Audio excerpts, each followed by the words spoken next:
अस्सलाम वालेकुम वरहमतुल्लाहि वबरकातुहू। दोस्तों, आउं आहियां अली हसन अब्बासी। किताब आहे जी जियारियो जन, विछड़ियल साथियुनि लाइ श्रद्धांजलियूं। लेखक रशीद भट्टी।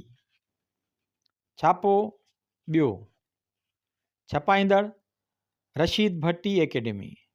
साल मार्च 2016 ईस्वी। किस्त अरिड़हीं। अॼु पिणु चिकीअ में चाक। अॼु वारे आचर जहिड़ो आचर मूं विरले गुज़ारियो हूंदो। हर आचर ते मोकल सबबि हल्को महसूसु कंदो आहियां। निंड मां उथी मॉर्निंग वॉक तां मोटी चांहि जो कोप पीअंदो आहियां त हिलाल पाकिस्तान लाइ कालम बि लिखंदो आहियां। उन लाइ मौज़ू छंछरु ॾींहुं शाम जो ई सोचे छॾींदो आहियां। पर ईअं न आहे। हिन आचर जहिड़ो उदास ऐं उॿाण को आचर मूं कॾहिं न घारियो आहे। मन ते मूंझ आहे, दिलि में दर्द ऐं दुख जी का दूही दुखी रही आहे। संझा जे समय अंदर में वधीक उदासी पैदा करे छॾी आहे। हर हर ज़ुबान ते शाह साईंअ जो ई बैत चढ़ी थो अचे। सरतियूं साम्हूं ॿियनि जा अॼु पिणु चिकीअ में चाक। मारी नम फिराक पाड़ी चूं पिरनि जा। जुमे खां ई जी झुरियल अथमि। उन ॾींहुं ई सामुंड जी फिराक ॾेई सफ़र ते उसण जी सुध पई हुयमि। शाम जो ॻोठां मोटियो हुअमि त सिधो संगत जे मेड़ ते हलियो वियो हुअमि। कारवाई हलंदे ई भरिसां टिपाईअ ते रखियल हिलाल पाकिस्तान खयमि। पहिरें सिफ़े ते ई पहिरीं नज़र यार गफ़ूर जे फोटे ते पियमि। पोइ ख़बर पढ़ियमि त 6 ई छिॼी पिया। ढढर ढुरकी पियमि ऐं मन मलूल थी वियमि। पंहिंजो यार झूनो साथी, संगत जो बुनियादी मेंबर अब्दुल गफ़ूर अंसारी दिलि जे दौरे पवण सबबि असां खां जुदा थी वियो। पंहिंजी यादि ऐं विछोड़े सां गॾु पुराणा चाक बि चिकाए वियो हो। उन्हनि साथियुनि सां सामुंडियनि जा सुतल सूर बि जाॻाए वियो हो, जे खांसि अॻु असां खां विछड़ी विया हुया। केॾो न कठोर ऐं कातिल साबित थियो आहे असांजे साथ लाइ ही नवंबर जो महीनो।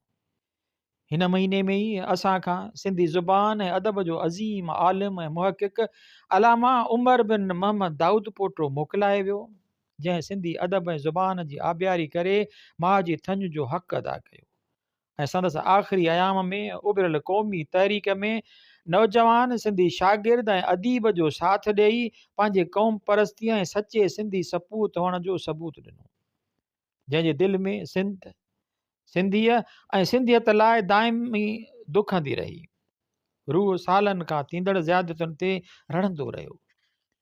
जंहिं कौल फ़ैल ऐं माली मदद सां नौखेज़ तहरीक जो पूरो साथ ॾिनो।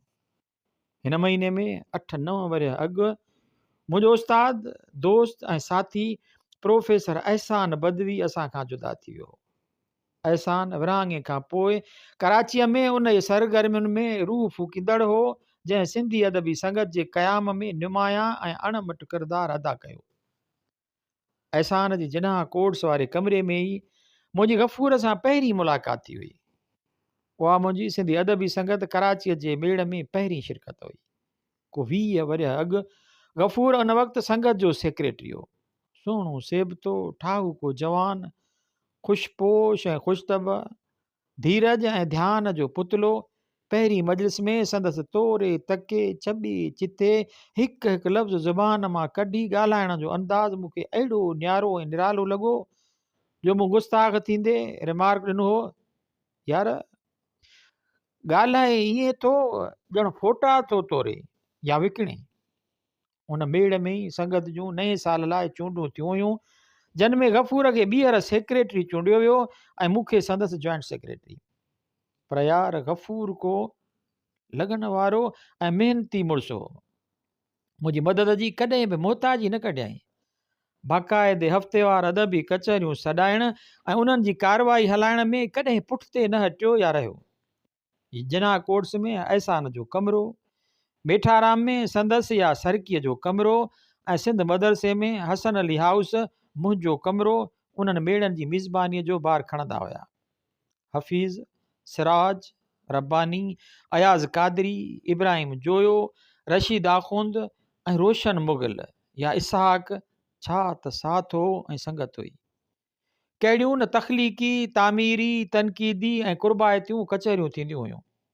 असांजो गैर सरकारी ख़ज़ानची या माली सेक्रेटरी हूंदो हो दादा मोतीराम रामवाई। ऐं हिन साल हिन नवंबर असां खां गफ़ूर अंसारी बि खसे वरितो। भलर खां हिकु ॿियो पखी बि विछड़ी वियो। 3 साल अॻु हिन निदोरे नवंबर में ई असां खां हफ़ीज़ जहिड़ो अॾोल अरडो ऐं एबनार्मल अफ़साना निगार विछड़ी वियो। हफ़ीज़ जो अड़बंग हो, अरडो हो, कावड़ ऐं किरोध हो, सरचाव ऐं सिक हो, मिठो हो, कड़ो हो। हुन खां सवाइ संगत जी कचहरी अणपूरी ऐं ॿुसी ॿुसी लॻंदी हुई। हुन कॾहिं बि कंहिं सां सरचाव न कयो, पाण सां बि न। परचा वञी कयाई त फ़रारियत सां, निराशाईअ सां ऐं मौत सां। हिकु कचहरीअ में गफ़ूर पंहिंजो अफ़सानो हलीमा पढ़ियो। संगत तरक़ी पसंद लाइन ते कमु करे रही हुई, रूमानियत बजाए या उन सां गॾोगॾु समाजी इनक़लाब ऐं हालतुनि तरफ़ बि ध्यानु ॾिनो पियो वियो। हलीमा हिकु मजबूर ऐं मज़लूम ॻोठाणी सिंधी नीगर हुई, जा पंहिंजा इरादा, उमंगूं ऐं सपना विञाए सोच पिराई थिए। उहो सोचे थी त असांजे समाज में छो आहे ऐं केसीं ताईं ईअं हूंदो। हफ़ीज़ उन अफ़साने जी अहिड़ी पुॼाणीअ सां इतफ़ाक़ न कयो। हिन जी राय हुई त हलीमा खे सोच बजाए बग़ावत जे हथियार सां हथियार बंदि करणु घुरिबो ऐं हिनखे मजबूर ऐं लाचार नींगरीअ बजाए समाज जी बाग़ी छोकिरी करे पेश करणु घुरिबो। तनक़ीद ऐं बहस दौरान हमरा एतिरो तेज़ ऐं तिखो थी विया जो को वक़्तु ॻाल्हाइणु ॿोल्हाइणु छॾे ॾिनऊं। मेड़ में बि अणसिधी तरह ॿिए जी मार्फत ॻाल्हाईंदा हुआ। नेठि गफ़ूर ई ढरो थियो।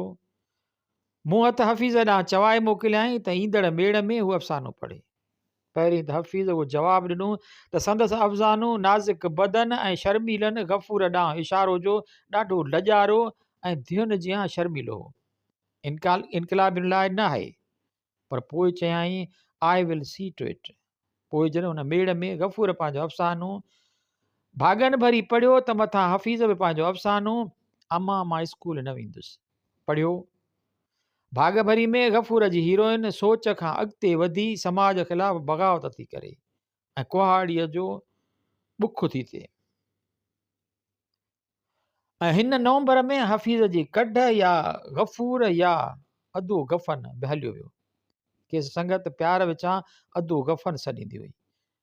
गुज़िरियल ईद ते ई ईद कार्ड मोकिलियो हुयाई, जंहिंमें ईद मुबारक हेठां सही जे मथां लिखियो हुयाई काश अॼु शेख हफ़ीज़ जहिड़ो हुजे हा।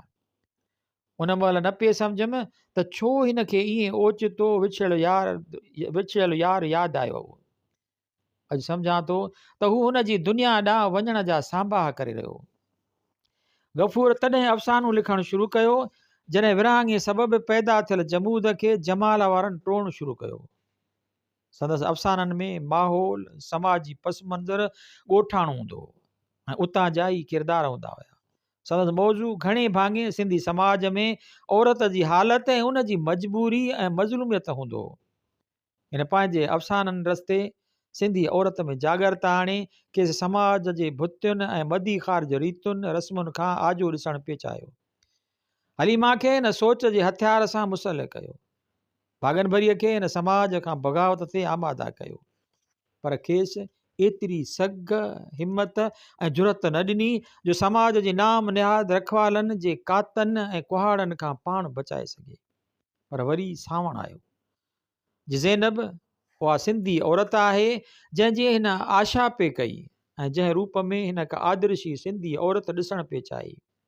ज़ैनब न रुगो सोचे थी पई, समाज खां बग़ावत करे थी, पर एतिरी हिम्मत ऐं जुरत जो मुज़ाहिरो बि करे थी जो मतिलबी मर्द जी ख़ुदि साख़्ता, ख़ुदि गर्ज़ीअ वारनि कानूननि ऐं समाजी नीह खे ठुकराए टोड़े पंहिंजी मर्ज़ी पूरी ऐं मथां ई करे थी। उहा गफ़ूर जी आदर्शी औरत हुई, जा इंसान हुई, मर्ज़ीअ वारी हुई, आज़ादु हुई ऐं कंहिंजी ज़र ख़रीद माल मवेशी न हुई। केतिरियूं ज़ैनबूं असां वटि मौजूदु आहिनि, जनम वठी चुकियूं आहिनि, पर सिंधी अदब जी पहिरीं ज़ैनब जो ख़ालिक़ अब्दुल गफ़ूर अंसारी असां वटां हलियो वियो आहे। पाण सां गॾु ॿियनि विछड़ियल यारनि जा चाक बि छिकाए वियो आहे। केतिरे वक़्त खां ग़म दौरान ऐं फ़िक्रे मुआश सबबि कहाणी लिखणु छॾे ॾिनी हुयाई। गुज़िरियल जून में संदसि तबियत ख़राबु हुअण जो ॿुधी मां ऐं तनवीर वटसि हीराबाद वारी जाइ ते विया हुआसीं। मथसि दिलि जो दौरो थियो हो ऐं हू मोकल वठी आराम करे रहियो हो। चयाईं पिए त चाक थी 2-3 अफ़साना लिखी वठंदो, जंहिंजा प्लाट ऐं ख़ाका संदसि ज़हन में फिरी रहिया हुया, पर दिलि साणसि दगा करे वई।